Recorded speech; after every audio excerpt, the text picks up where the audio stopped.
very clear as to the ownership of the property. If we say Mr. and Mrs. David, what if Mr. David decides to marry somebody else?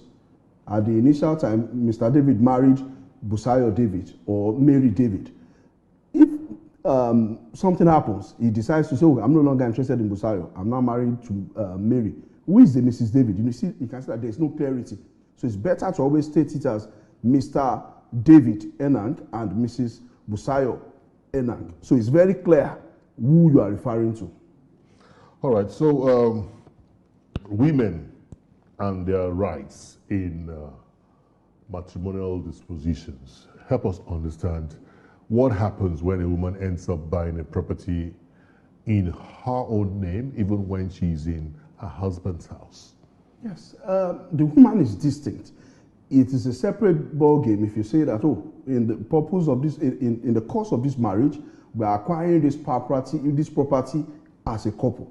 But if I, as an individual, I work, I earn income, I decide to invest, there is nothing wrong in you buying a property in your name. That way it's clear. I, Mrs. Busayo Enang, own this property.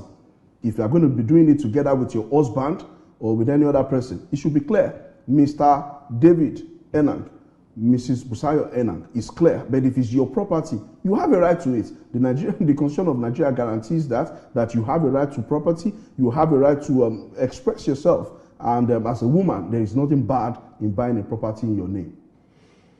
Fantastic. So we've had issues where, so what happens when a woman buys a property in her name and the husband is the next of kin and something happens to the woman?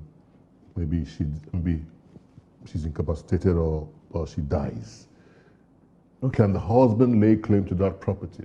Well, the truth of it is, in administration of estates in Nigeria, yes, if you buy a property in your name, the only way the property can be legitimately and properly transferred to another person is either you, by will, you will it to that person, or you do a deed of gift before that person's death.